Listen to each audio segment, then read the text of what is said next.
So after the uvula, we are discussing palatine rugae. Palatine rugae means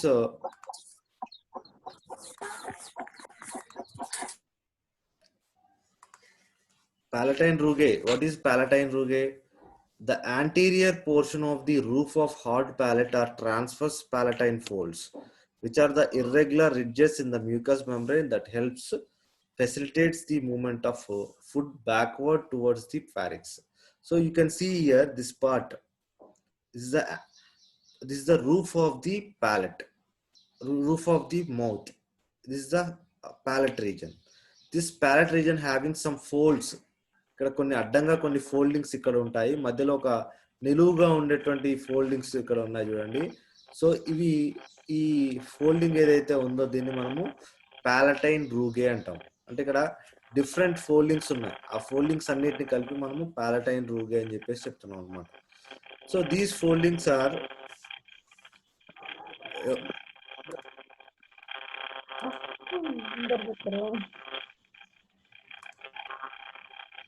ఎవరో mic off చేస్తున్నారు, disturb చేయకండి, కొంచెం mic off చేసుకోండి. So ఈ what are the transverse foldings are present in the palate region that we call as palatine rugae.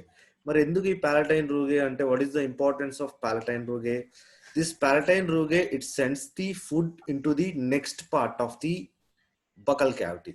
So buccal cavity తర్వాత ఉన్న part ఏంటంటే pharynx. So if it allows the food into the pharynx region from the buccal cavity. So that is the importance of the palatine rugae. And next thing, so you can see the teeth here. These teeth you already saw the in the last class lo మీరు already చూసారు. So incisors, molars, premolars and canines. So and you already listened the in yesterday class, that is the teeth. These are the three types of dentition: thecodont, diphoidont and heterodont dentition is there. Okay. Different type of teeth are there. They are incisors, canines, premolars and molars. You already listened in the yesterday class. Dental formula 2123 by 2123. Okay, milk dentition 2102 by 2102. So the wisdom teeth, it will appear at the 21 years age. And next, the functions of different teeth. Incisors are for biting and cutting, and canines are for tearing, and molars are for grinding and crushing, and premolars are also grinding and crushing.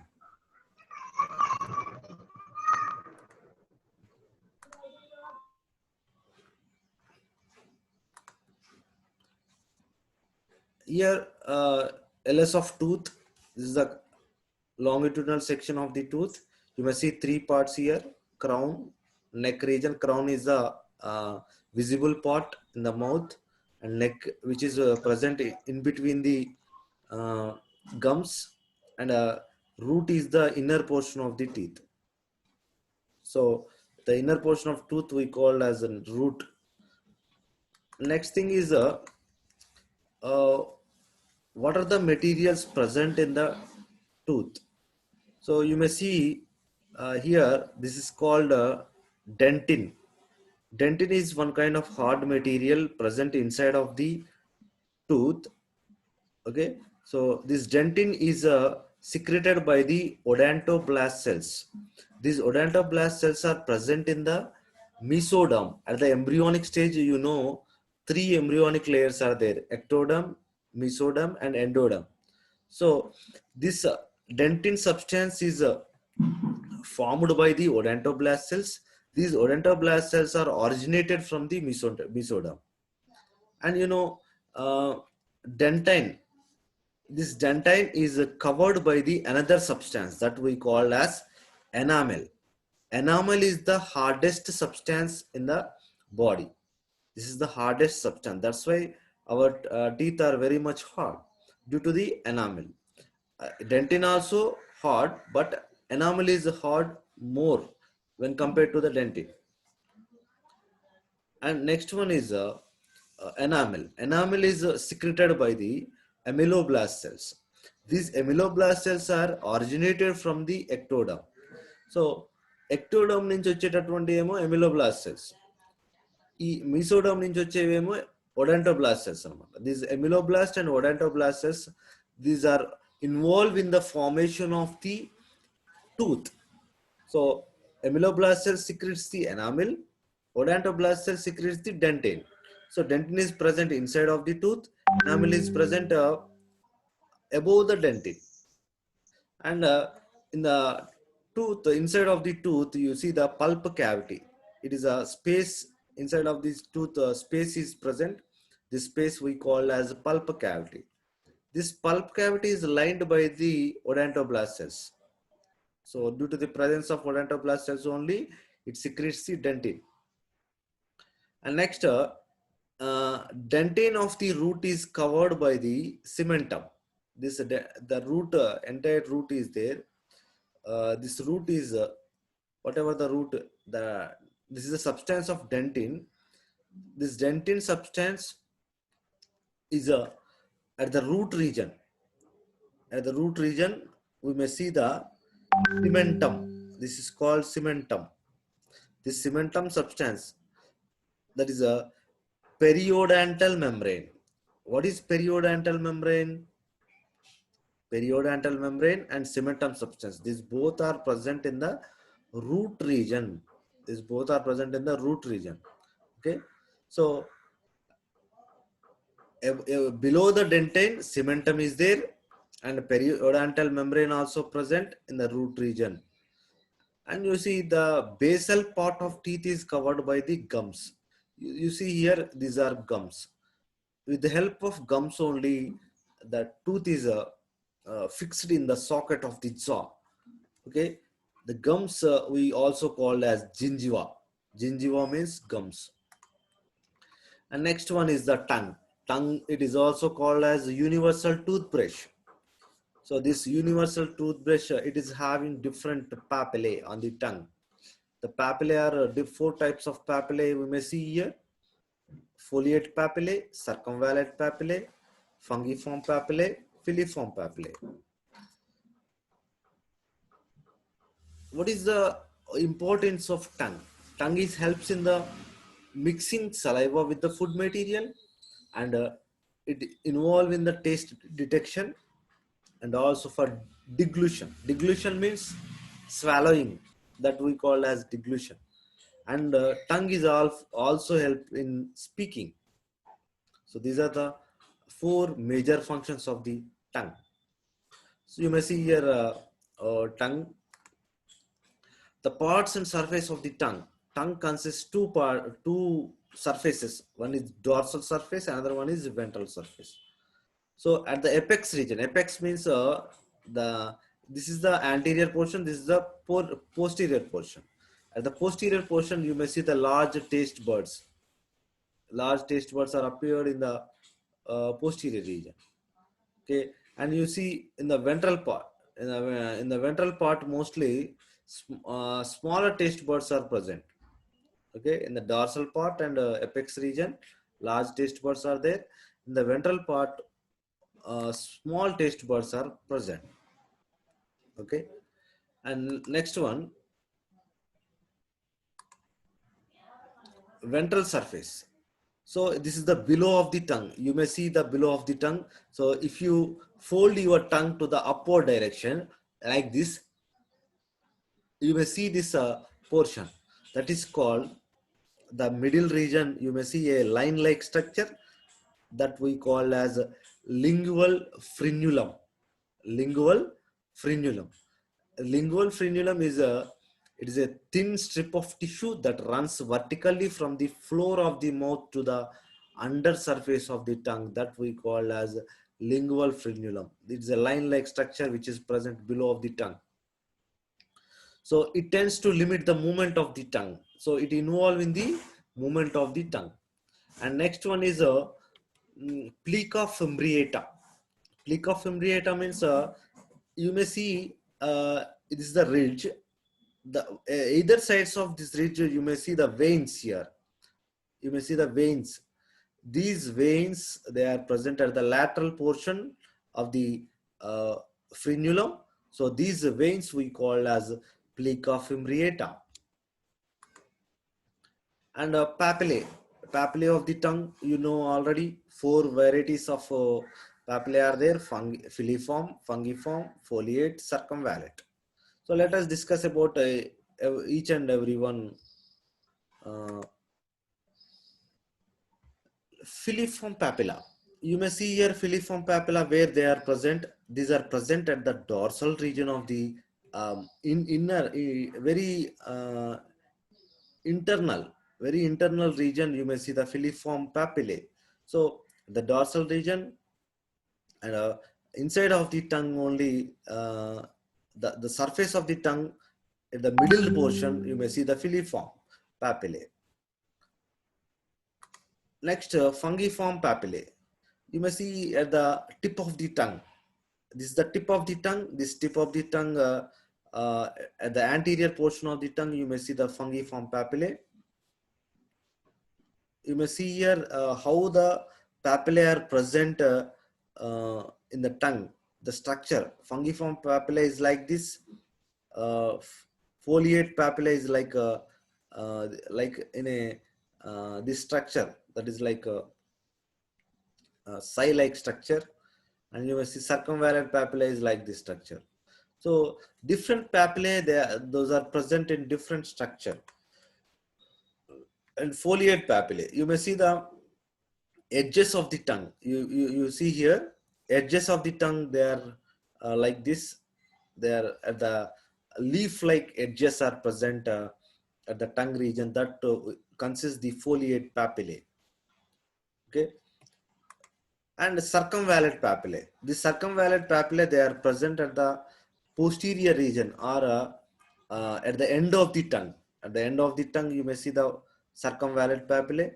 So these are the they are in round in shape, cylindrical structure, and they are arranged like a V shape. They are arranged like a V shape, V-shaped row. Okay. So this is about the circumvalent papillae. And taste buds. Taste buds means circumvalent papillae, fungiform papillae, and foliate papillae. These three are present in the taste buds. Okay. These papillae are forms the taste buds.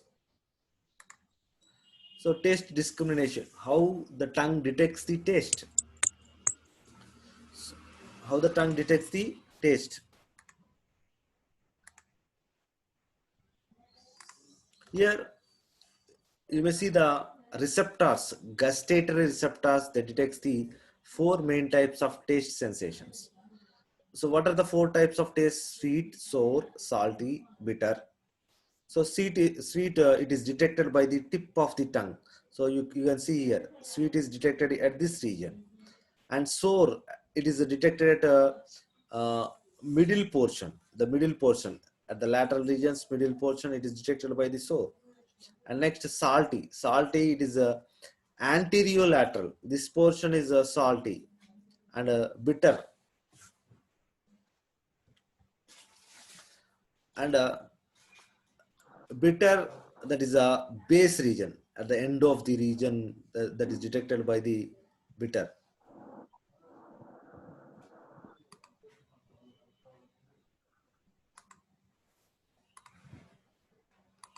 Okay. So 4 tastes: sweet, salty, sour, and bitter. These all are detected by these taste buds or papillae, which are present on the surface of the tongue. Okay.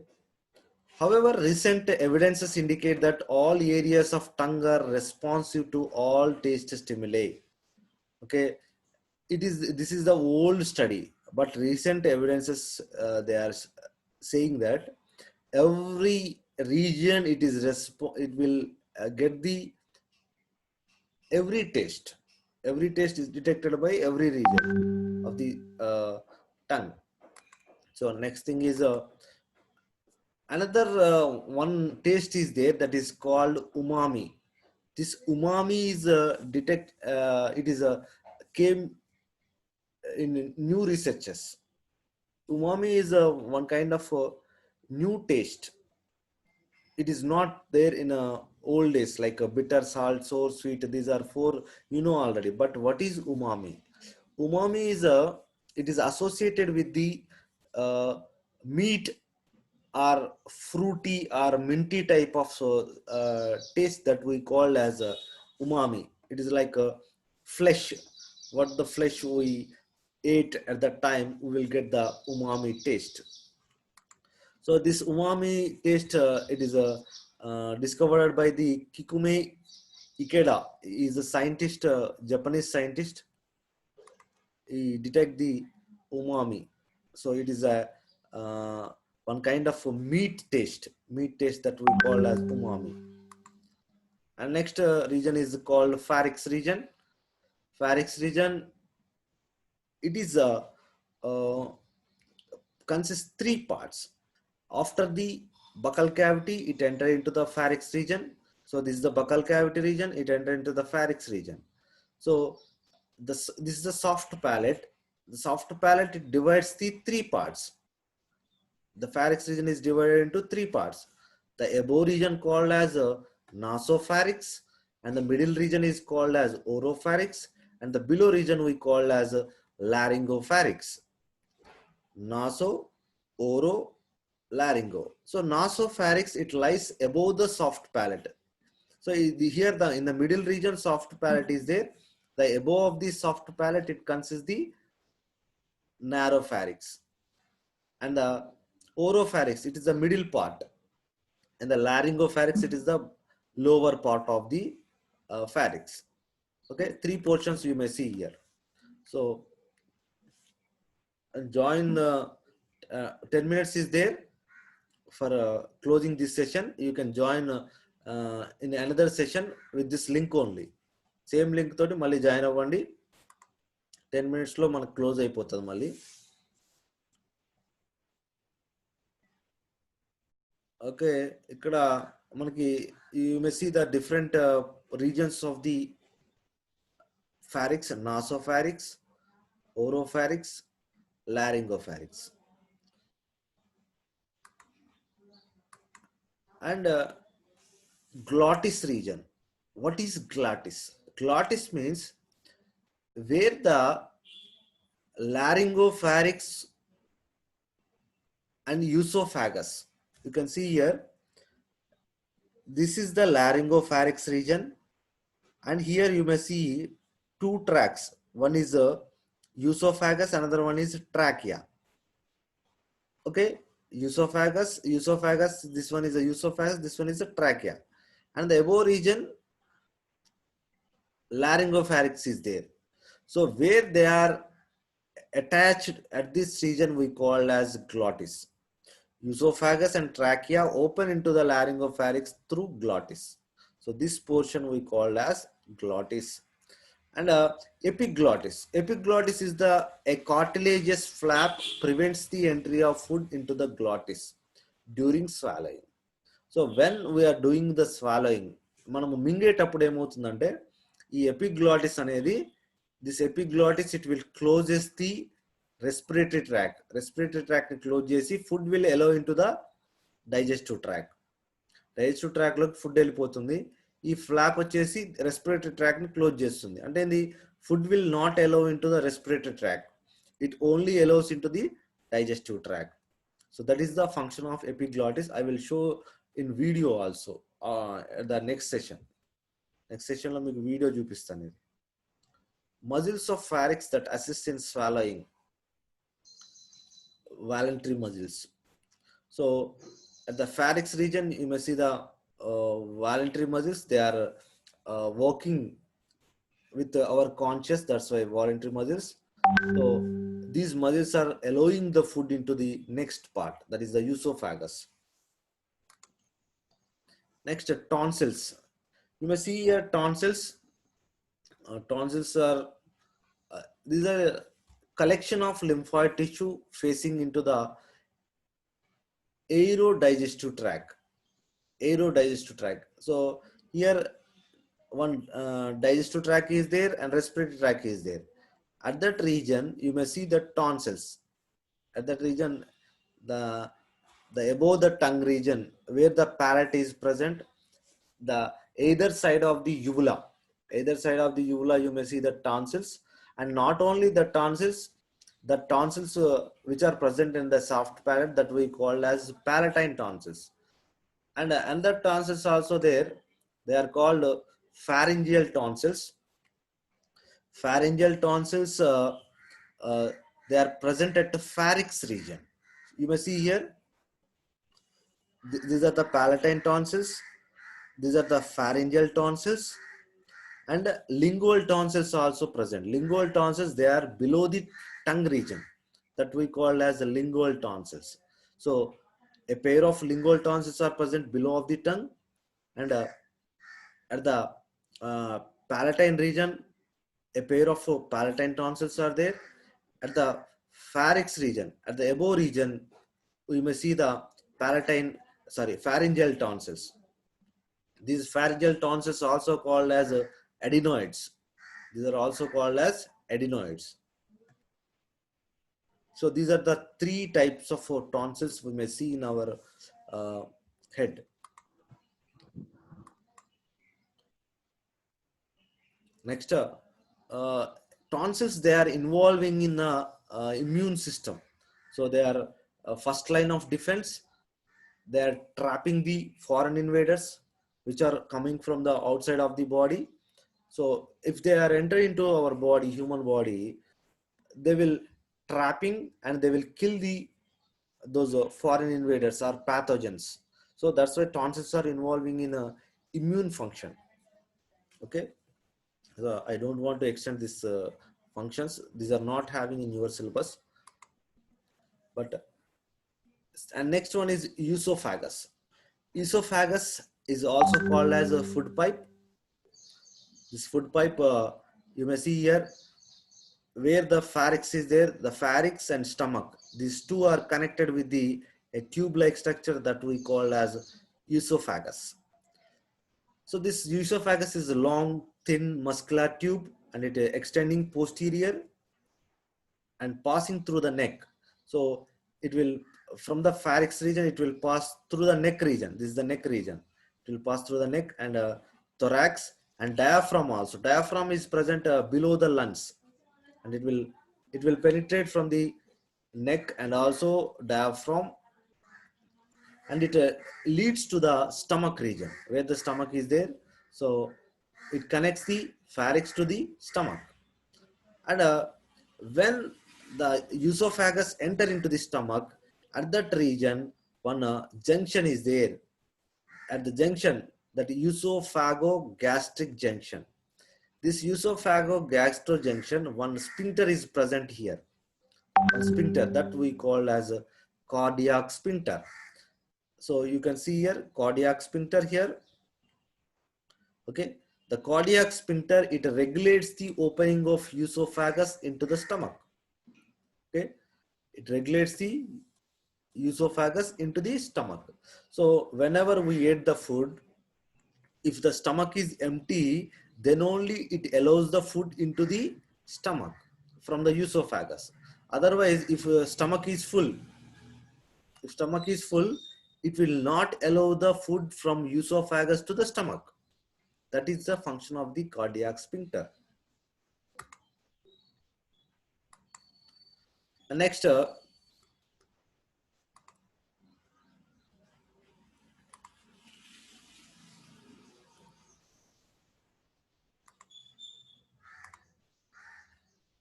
and you may see the stomach region here. The stomach, it consists of two sphincters. One is a cardiac sphincter, another one is a pyloric sphincter. Cardiac sphincter, it is present in between the esophagus and the stomach. So it allows the food from the esophagus to the stomach region. And after that, pyloric sphincter, after the digestion in the stomach region, in the stomach mostly partial digestion takes place, not the complete digestion. After the partial digestion, the stomach, from the stomach, it allows the food into the small intestine. So here pyloric sphincter is there.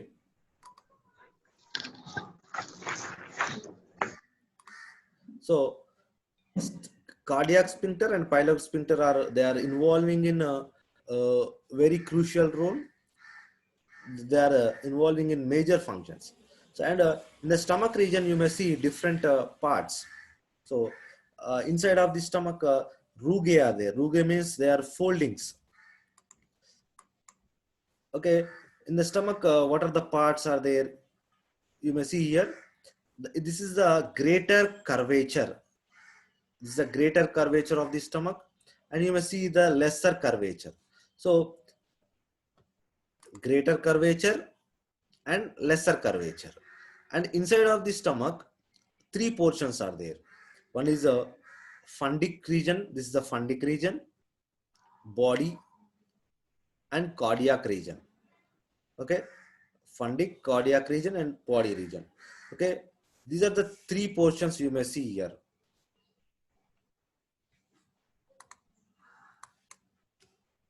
Okay, stomach is a dilated part of alimentary canal between the esophagus and small intestine. So this is a esophagus. This is the small intestine. In between the esophagus and small intestine, stomach is present, and it's a muscular sac. Many muscles are present in the stomach region. It is a J-shaped structure. So it is like J-shape. And where is the location of stomach? Stomach, it occupies the left upper quadrant and epigastric and umbilical regions, and much of lies under the cover of the ribs. So it is below the ribs. At the ribs region, you may see the mostly lungs are present inside of the ribs, and also umbilical